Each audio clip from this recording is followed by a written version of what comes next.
কিছু মানুষের ইচ্ছা বা রুচি শুধু এটার উপরে নির্ভর রয়েছে যে সে নিজেকে চিন্তাতে দেখতে চায়। যদি সে নিজেকে চিন্তাতে রেখেছে তাহলে তার রুচি সেটার উপরে সব থেকে বেশি। তাকে ভালো লাগে, তার মন ভালো হয়ে যায় যদি সে নিজেকে চিন্তাতে রাখে, চিন্তাতে দেখে এবং ভবিষ্যতের কল্পনাগুলোতেও সে নিজেকে চিন্তাতেই খুঁজে পাচ্ছে।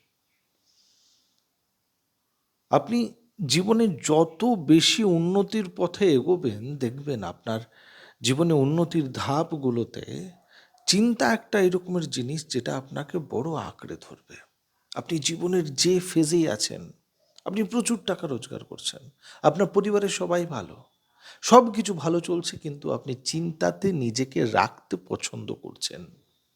আপনি কি জানেন যে যে মানুষ নিজেকে চিন্তাতে রাখে বা চিন্তাতে রাখতে নিজের রুচিটাকে সব থেকে বেশি মজবুত করে রেখেছে, সে নিজের জীবনের কোনো নির্ণয় ঠিক করে নিতে পারে না। সে নিজের জীবনের সব নির্ণয় ভুল করে।